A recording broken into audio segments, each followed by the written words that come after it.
Okay, तो start करेंगे आज की क्लास में प्रोबेबिलिटी। तो प्रोबेबिलिटी में जो टॉपिक्स है पहले ध्यान देना।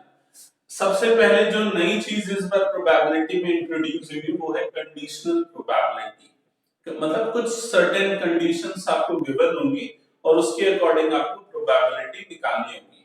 फॉर एग्जांपल मैं आपको एक एक्सपेरिमेंट का एग्जांपल दे रहा हूं। हमने एक रैंडम एक्सपेरिमेंट परफॉर्म किया। अब एक्सपेरिमेंट क्या है? जैसे रोलिंग ए डाइस, वो एक रैंडम एक्सपेरिमेंट है। उसके कुछ आउटकम्स आएंगे जिनके सेट को हम बोलते हैं सैंपल स्पेस। तो उस एक्सपेरिमेंट के परफॉर्म होने के बाद एक सैंपल स्पेस S बना जिसकी एलिमेंट्स है 1 2 3 4 5 6। ठीक है।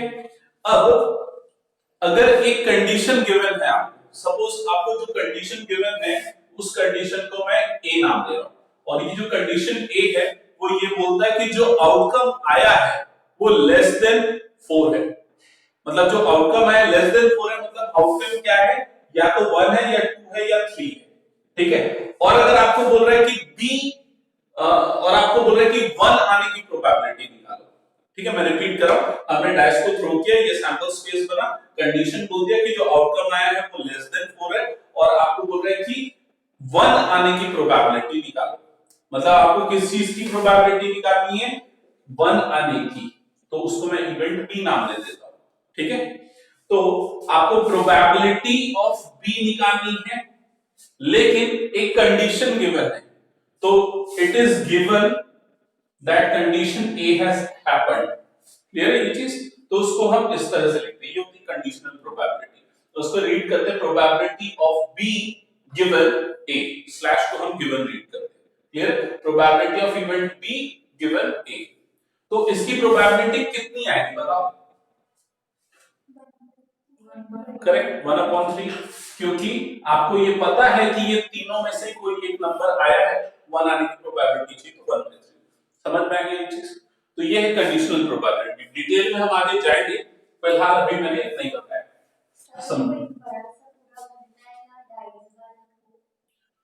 हाँ, वो आएगा, वो टोटल प्रोबेबिलिटी के अंदर आता है। बताऊंगा मैं, अभी मैं खाली इंट्रोडक्शन आपको दे रहा था क्या होता है। फिर आते हैं join the probability. Join the probability मतलब कि जैसे कि वही हमने एक डाइस को रोल किया, सैंपल स्पेस बन गया आपका 1 2 3 4 5 6। ठीक है।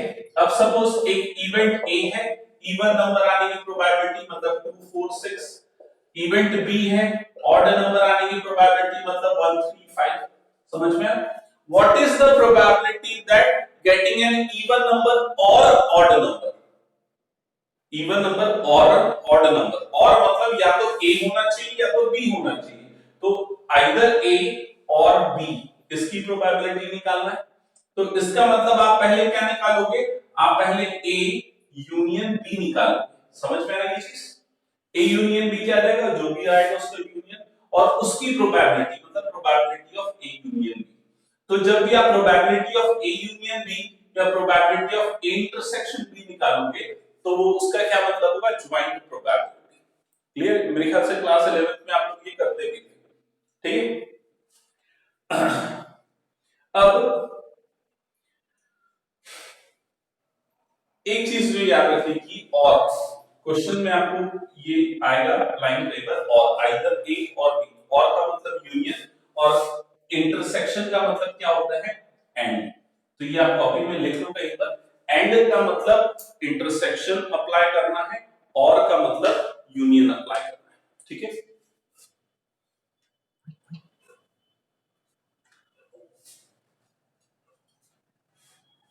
मल्टीप्लिकेशन थ्योरम आगे मैं बताऊंगा, ज्यादा इंपॉर्टेंट नहीं है।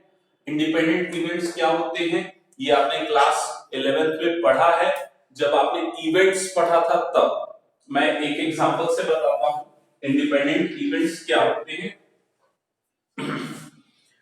जब भी आपको ये याद होगा n of a intersection b एक फॉर्मूला हुआ करता था। क्या होता था? n of a plus n of b into minus n of a union b। याद है आपको ये चीज? ठीक है। तो जब भी n of a intersection b की वैल्यू n ऑफ a और n ऑफ b के इक्वल आ जाए, ये यूनियन की वैल्यू उसके इक्वल आ जाए, तो वो इंडिपेंडेंट इवेंट होता था।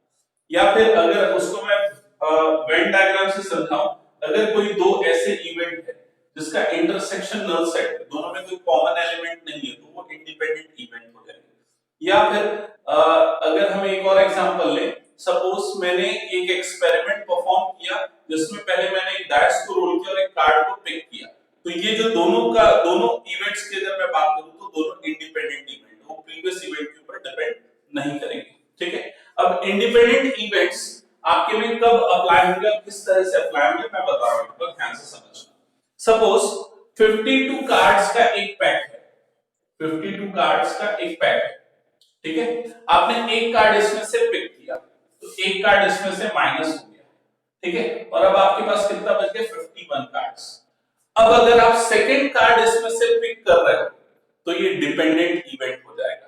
क्यों डिपेंडेंट? क्योंकि पिछले बार आपने एक कार्ड उसमें से बाहर निकाल लिया है, तो प्रीवियस इवेंट के ऊपर ये डिपेंड करेगा, तो ये डिपेंडेंट इवेंट। और अगर मान के चलो जो कार्ड आपने निकाला वापस अगर आपने इसमें फिर से डाल दिया तो ये इंडिपेंडेंट इवेंट हो जाएगा। क्लियर? मतलब सिचुएशन आपको समझनी पड़ेगी कि आपने जो पहले एक्सपेरिमेंट परफॉर्म किया, अगर उसका रिजल्ट नेक्स्ट आने वाले अपकमिंग रिजल्ट को, इवेंट को अगर अफेक्ट करेगा तो वो डिपेंडेंट इवेंट होगा, नहीं करेगा मतलब इंडिपेंडेंट इवेंट होगा। ठीक है, आगे हम देखेंगे इसमें कुछ मैथमेटिकल कंडीशन होती है इंडिपेंडेंट इवेंट्स की। इसके बाद टोटल प्रोबेबिलिटी बताऊंगा जब आएगा, ज्यादा इंपॉर्टेंट नहीं, इसके एक या दो ही क्वेश्चन है पूरे बुक में, तो इस पे ज्यादा फोकस नहीं करना। सबसे इंपॉर्टेंट जो टॉपिक है वो है बेस थ्योरम, मतलब डेफिनेटली इसका एक क्वेश्चन बोर्ड एग्जाम में आता है 5 और 6 मार्क्स के लिए, जो भी पेपर पैटर्न है उसके अकॉर्डिंग मैक्सिमम मार्क्स का क्वेश्चन इसमें से आता है। कंडीशनल प्रोबेबिलिटी का भी एक क्वेश्चन डेफिनेटली होता है, जो अभी सबसे पहले हम स्टार्ट करने वाले हैं। ठीक है, रैंडम वेरिएबल में कुछ टॉपिक्स हटा दिए गए, जैसे कि mean and variance of random variable, ये हट गया। सिंपल रैंडम वेरिएबल है फॉर्मेशन, वो हम देखेंगे। ठीक है, तो आते हैं कंडीशनल प्रोबेबिलिटी के मैथमेटिकल एक्सप्रेशन पे। तो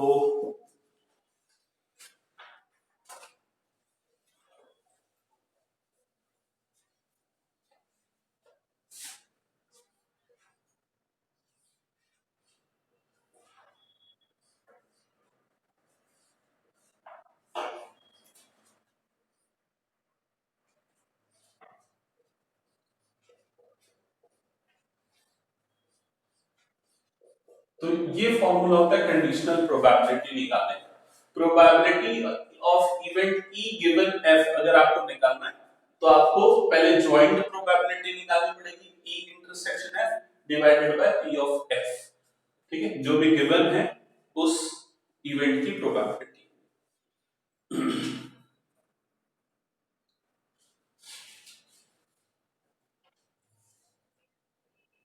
ओके, अब कुछ प्रॉपर्टीज है, मैं आपको बता रहा हूं, बुक में देखना पेज नंबर 533 पे आपको प्रॉपर्टीज ऑफ कंडीशनल प्रोबेबिलिटी यहां पर मिल जाएगा। क्या क्या है एक एक करके देखते हैं। सपोज अगर आपको probability of S given F निकालना है, एस मतलब क्या है यहां पर, सैंपल स्पेस, गिवन एफ मतलब इवेंट एफ हो चुका है और इसकी प्रोबेबिलिटी निकालना है। तो इसी फॉर्मूले में पुट करेंगे probability of S intersection F upon P of F, ये हो जाएगा। ठीक है, अब एस इंटरसेक्शन एफ, जैसे वो डायस वाला एग्जांपल हमने लिया, तो सैंपल स्पेस क्या था 1 2 3 4 5, एफ जो इवेंट है सपोज वो है 1 2 3, तो दोनों का जो इंटरसेक्शन है वो किसके इक्वल आएगा, पी ऑफ एफ के इक्वल आएगा। क्यों इक्वल आएगा पी ऑफ एफ के, क्योंकि यहां पर सैंपल स्पेस एस जो है वो एक तरीके का यूनिवर्सल सेट है। सेट थ्योरी में हमने पढ़ा था यूनिवर्सल सेट के साथ किसी भी सेट का इंटरसेक्शन लोगे तो वही सेट आपको मिलेगा। ठीक है, तो पी ऑफ एफ के इक्वल आएगा, तो ये दोनों कैंसिल आउट होगा, तो इसकी प्रोबेबिलिटी क्या आ जाएगी, 1 आ जाएगी। ठीक है, यूज नहीं होता है ज्यादातर ये, लेकिन ये ध्यान। Similarly probability of F given F, इसकी प्रोबेबिलिटी भी क्या होगी, 1 होगी। आप इसको पुट करके देख लेना, एफ इंटरसेप्शन एफ आ जाएगा, जो प्रोबेबिलिटी ऑफ एफ के इक्वल है, कैंसिल आउट होगा तो 1 हो जाएगा। ठीक है, सेकंड जो प्रॉपर्टी गिवन है वो देख लो, वहां पर मैथमेटिकल एक्सप्रेशन गिवन है, probability of A union B given F that is equals to probability of A given F plus probability of B given F minus probability of A intersection B given F। तो जैसा normal probability में हम ये पढ़ते थे, आपको याद हो probability of A union B अगर निकालना तो probability of A plus probability of B minus probability of A intersection B होता था। अगर कंडीशन गिवन है तो वो कंडीशन इस प्रॉपर्टी में अप्लाई होता है। ठीक है,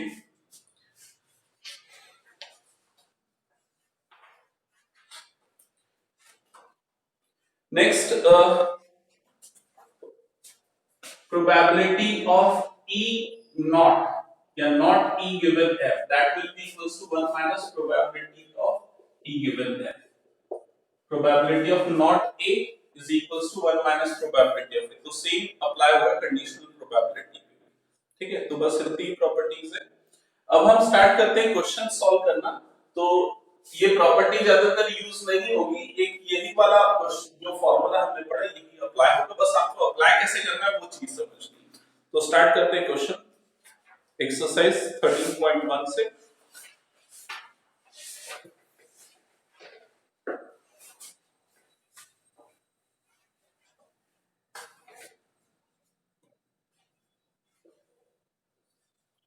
एक्सरसाइज 13.1 क्वेश्चन नंबर 1 क्या गिवन है, देखो यहाँ पर दो इवेंट्स गिवन है, इवेंट E और F, और उनकी प्रोबेबिलिटी गिवन है। Probability of E is equals to 0.6, probability of F is equals to 0.3, probability of E intersection F is equals to 0.2। आपको क्या निकालना है, probability of E given F ये निकालना है, फिर आपको probability of F given E ये निकालना, ये दोनों चीजें फाइंड आउट करनी। सिंपल कंडीशनल प्रोबेबिलिटी का फार्मूला यूज करो, E गिवन F मतलब क्या होगा, probability of E intersection F upon probability of F। Value आपको क्वेश्चन में गिवन है, पुट करो आंसर आ जाएगा। ठीक है, यहां पर ये क्या हो जाएगा, probability of F intersection E divided by probability of E, value put करो आंसर आ जाएगा।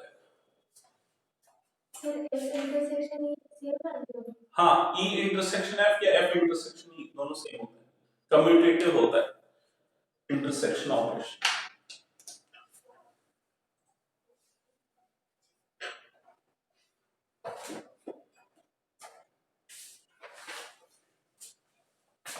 ठीक है, 0.2 अपॉन 0.3 2 अपॉन 3 ये आ जाएगा, और ये हो जाएगा 0.2 अपॉन 0.6 मतलब 1 अपॉन 3 आ जाएगा। ठीक है, हो गया ये। एक चीज ये ध्यान रखना, प्रोबेबिलिटी के क्वेश्चन में कभी भी आपका आंसर 0 से 1 के बीच में ही आना चाहिए, अगर उसके अलावा कुछ और आ रहा है मतलब आप गलत कर रहे हो।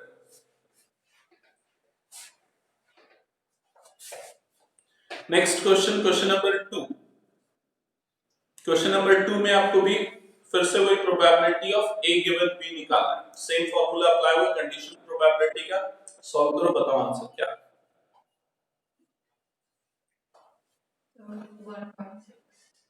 1.6 कैसे, अच्छा 32 अपॉन 50, हाँ ठीक है, नहीं 0.64 आएगा क्या,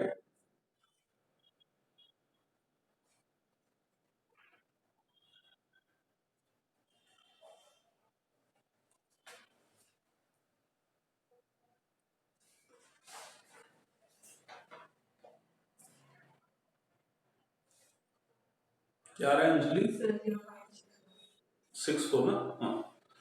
तो सेकेंड भी हो गया। थर्ड क्वेश्चन देखो जल्दी से, third question, P of A given है 0.8, P ऑफ B गिवन है 0.5, P of A intersection B given है, नहीं कुछ और लिखो, P ऑफ B गिवन है, P of B given A 0.4, और आपको क्या क्या फाइंड करना है, probability of A intersection B, probability of A given B, probability of A union B, ये सारी चीजें फाइंड आउट करनी है। ठीक है, तो इस फॉर्मूले में पुट कर दो पहले तो, probability of B given A का फॉर्मूला क्या हो जाएगा, probability of B intersection A upon probability of A। Value put कर दो इसमें, b गिवन a की वैल्यू है 0.4,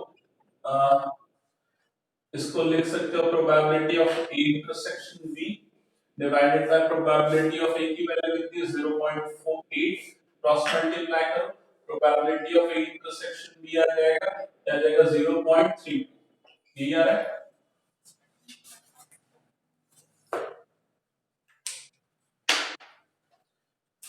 a इंटरसेक्शन b की वैल्यू आ गई।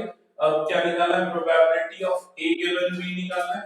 तो a गिवन b मतलब probability of a intersection b upon probability of b, value put कर दो। a इंटरसेक्शन b की वैल्यू 0.32 आई थी, प्रोबेबिलिटी ऑफ b मतलब 0.5 है, तो आंसर आएगा 0.64, यही आ रहा है सेकंड का आंसर।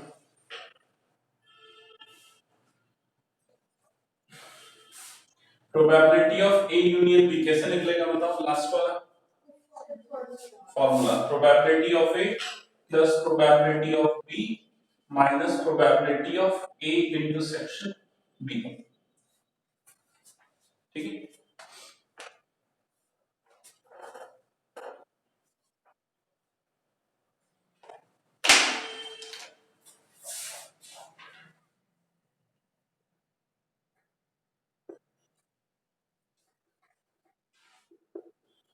हो गया तो नेक्स्ट क्वेश्चन ट्राई करो। वैभव बन रहा है क्या क्वेश्चन?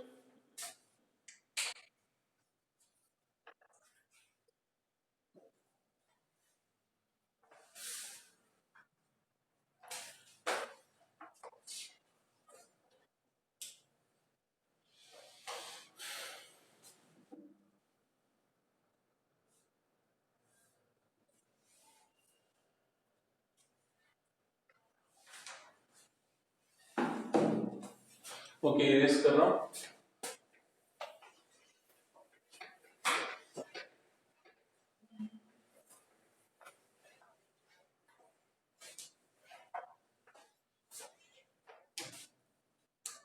नेक्स्ट है क्वेश्चन नंबर 4।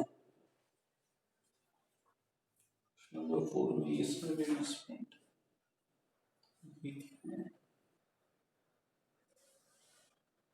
कैसे अलग है ये दोनों क्वेश्चन? अच्छा यूनियन है ना। Probability of A union B ये फाइंड करना है। क्या गिवन है, 2 times of probability of A equals to probability of B equals to 5 upon 30 and probability of A given B is equals to 2/5। बन जाएगा क्या, एक बार बताओ।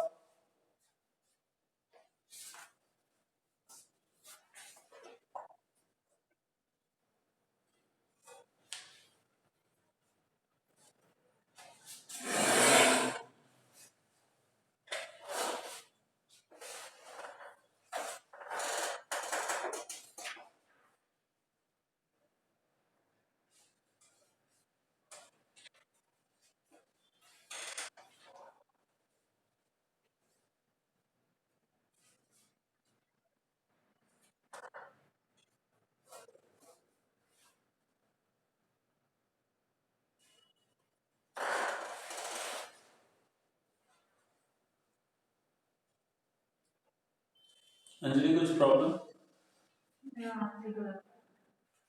आंसर गलत आ रहा है। ए इंटरसेक्शन बी कितना आ रहा है, probability of A intersection B?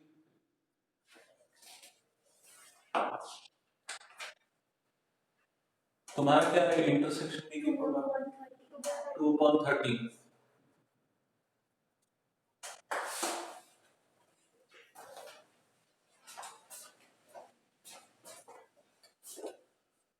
नहीं फॉर्मूला गलत है ना।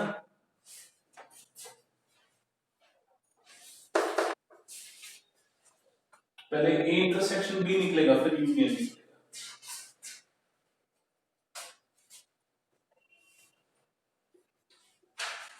Probability of A given b is equals to probability of a intersection b upon probability of b। तो इससे probability of a intersection b निकालना, फिर उसके बाद ये फॉर्मूला यूज करो, probability of a union b equals to probability of A plus probability of B minus probability of A intersection B। तो यहाँ से आपको probability of A की वैल्यू मतलब 2 times of probability of A equal to 5/13 है, तो probability of A जो होगा वो होगा 5/26। ठीक है, तो इसमें पुट करोगे 5/26 plus 5/13 minus probability of A intersection B, जो अभी आपने यहां से निकाला था वो कितना था 2/30। हां, सॉल्व कर लेंगे इसको। कितना है फाइनल 11/26। ओके, प्राची तुम्हारा कुछ और आ रहा है? ओके, फिर उसके बाकी दो पार्ट्स और इसमें इसी में ना, अच्छा नहीं इसमें तो एक ही है, फिफ्थ है, फिफ्थ क्वेश्चन नंबर 5 फिर ट्राई।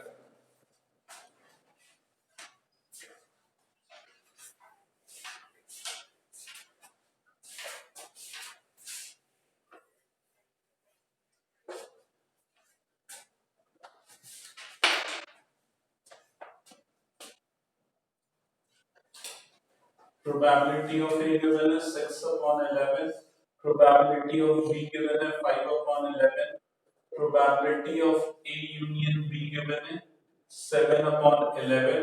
आप सबसे पहले यहाँ से probability of A intersection B निकालो, फॉर्मूला होता है probability of A plus probability of B minus probability of A union B। कितना आ रहा है बताओ, कितना है 4/11। फिर उसके बाद probability of A given B, formula होता है probability of A intersection B upon probability of B. कितना आता है 4/5। ओके, फिर लास्ट निकालना probability of B given A, ये हो जाएगा probability of B intersection A upon probability of A. कितना आ रहा है 2/3। एक बार देखो अगर किसी को कोई डाउट है यहाँ पर। ठीक है, तो ये जितने क्वेश्चन अभी हमने किया क्वेश्चन 1 से लेके 5, ये 1 मार्क वाले क्वेश्चन। ठीक है, ऐसे क्वेश्चन अगर आप देख लोगे पिछले कुछ सालों के पेपर में आपको दिख जाएगी। पिछले साल में आया होगा, इरेज कर दो।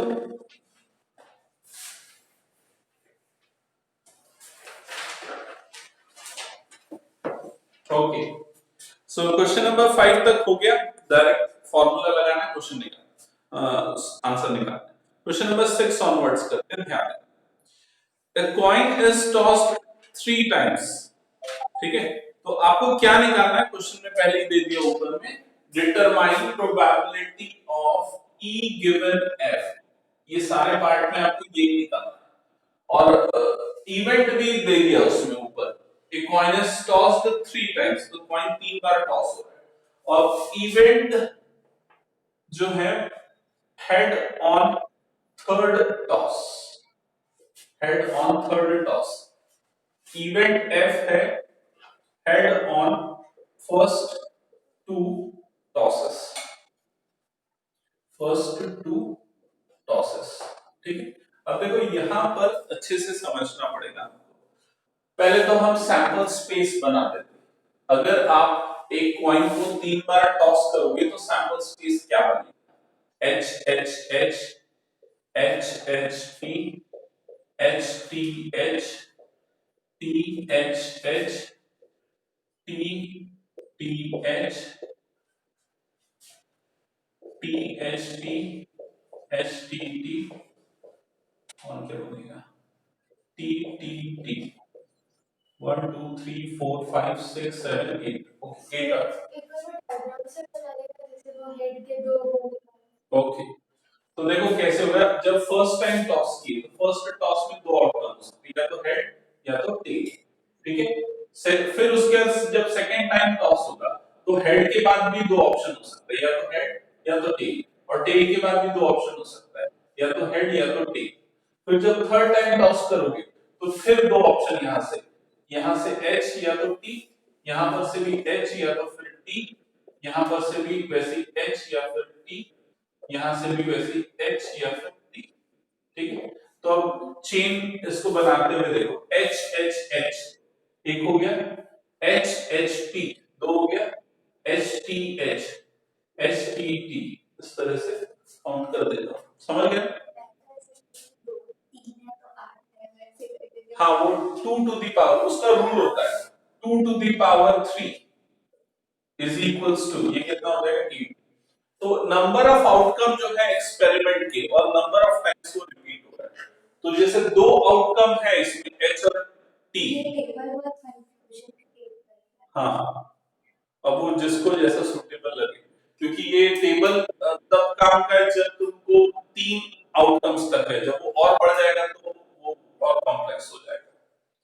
ठीक है, तो ये ध्यान रखना, number of outcome divided by number of times, तो इतने एलिमेंट्स होंगे सैंपल स्पेस में। जैसे कि अगर एक डाइस है उसको हम 2 बार रोल करेंगे, तो एक बार रोल करने में कितने आउटकम है 6, और कितने बार रिपीट करें 2 बार, तो 6 टू दी पावर 2। ठीक है, अगर 3 बार रोल करेंगे तो 6 टू दी पावर 3। तो इससे आपको ये पता चल जाएगा कि सैंपल स्पेस में कितने एलिमेंट्स होंगे, और उस हिसाब से आप ये वाला तो फिर बना सकते हैं। ठीक है, ओके, इसको इरेज कर देना। अब हम आते हैं क्वेश्चन पे, सैंपल स्पेस हमने बना दिया, अब हम आते हैं इवेंट्स पे। तो इवेंट ई जो है उसके एलिमेंट्स क्या क्या होंगे बताओ देंगे।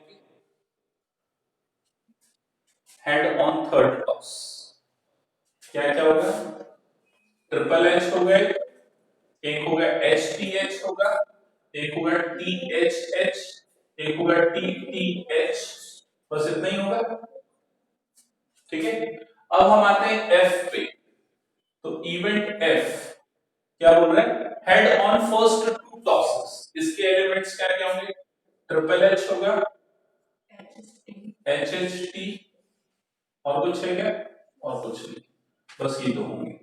ठीक है, अब आप ये देखो कि अगर आपको probability of E given F निकालना है, तो probability of E given F का फॉर्मूला क्या होता है, probability of E intersection F upon probability of F, यही होता है फॉर्मूला। तो आपको क्या निकालना पड़ेगा, आपको ई इंटरसेक्शन एफ भी निकालना पड़ेगा।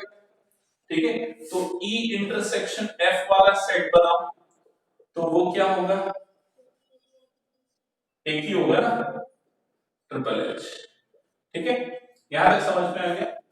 अब मेरी बात ध्यान से समझना, अब हम आते हैं फिर बेसिक्स में, क्लास 9th 10th में जो 11th में जो हम पढ़ते थे, किसी भी एलिमेंट की अगर आपको प्रोबेबिलिटी निकालनी है, जैसे प्रोबेबिलिटी ऑफ इवेंट एफ अगर आपको निकालना है तो कैसे निकालते हैं, probability of event F 11th में पढ़ा हुआ फॉर्मूला, वो फॉर्मूला ये था, number of elements belongs to this event divided by number of element in sample space, ये फॉर्मूला था। तो एफ में कितने एलिमेंट्स हैं, 2 एलिमेंट्स हैं, सैंपल स्पेस में कितने एलिमेंट्स हैं 8, तो 2/8 ये इसकी प्रोबेबिलिटी हो जाएगी। ठीक है, फिर हम निकालेंगे probability of E intersection F.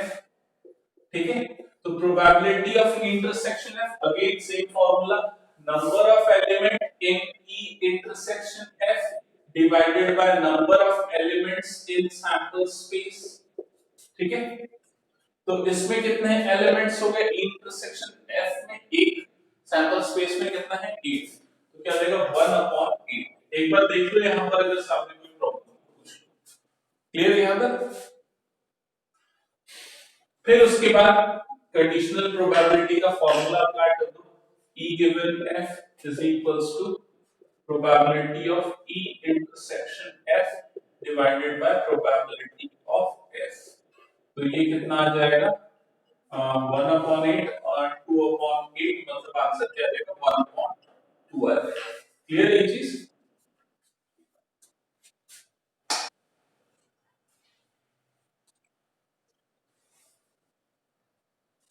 यहाँ तक कोई डाउट नहीं ना?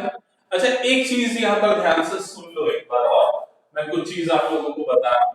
जैसे कि ना ये जो फॉर्मूला हमने लिखा ना, इस फॉर्मूला को कई बार कुछ बुक में हो सकता है आप दूसरे तरीके से भी देखो। जैसे कि probability of E given F को वो ऐसा भी लिख सकते हैं, n of E intersection F upon n of F, ऐसा भी लिख सकते हैं। तो आपको ये निकालने की जरूरत नहीं है, सीधा आप यहाँ पर से वैल्यू पुट करो, इसकी वैल्यू कितनी है 1 और इसकी वैल्यू कितनी है 2, 1 अपॉन 1। क्यों ऐसा हो सकता है? क्योंकि दोनों के डिनोमिनेटर में अपॉन में क्या है, एन ऑफ एस है ना, अपॉन एन ऑफ एस। अगर प्रोबेबिलिटी निकालना है तो ये दोनों कट जाएगा, तो ये भी फॉर्मूला समझ गए ना? तो अगर किसी बुक में आप रेफर करो तो confuse n of E intersection F upon n of F, number of elements बस निकालो और डिवाइड करके निकाल सकते, प्रोबेबिलिटी निकालने की जरूरत नहीं।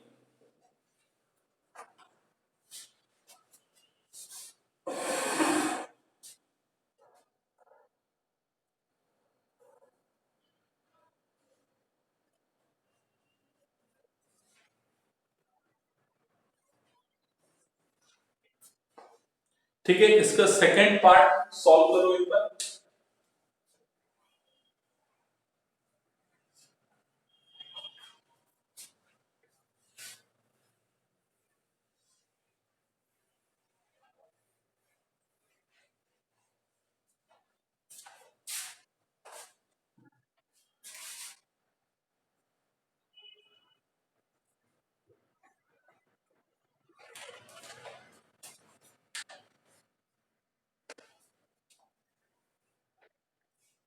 सेकेंड पार्ट में इवेंट क्या डिफाइन है? इवेंट ई है एटलीस्ट 2 हेड, इवेंट एफ है at most 2 head, at least 2 head, at most 2 head. तो बताओ इवेंट ई के एलिमेंट्स। हाँ, तो कौन कौन सा है? एक तो डबल एच टी, तो एच टी एच, एक होगा ट्रिपल एच, एक हो जाएगा टी एच एच, ये 4 है। मतलब 2 एच और 3 एच वालों को हम इसमें लेंगे। ठीक है, एटमोस्ट 2 एच मतलब कि सिर्फ, हाँ 6 नहीं 7 होगा, एटमोस्ट 2 एच मतलब ज्यादा से ज्यादा 2 एच, तो ट्रिपल एच को छोड़ के बाकी सब लेंगे ना, तो 7 होगा ना, वो भी एटमोस्ट 2 मतलब ज्यादा से ज्यादा 2 हेड होने चाहिए, उससे ज्यादा नहीं। जीरो भी आएगा अगर तुम्हारा एग्जाम में रूल है कि 2 पेपर में सप्लीमेंट्री हो सकती है ज्यादा से ज्यादा, तो 2, 1 और 0 सभी को तो काउंट करोगे ना।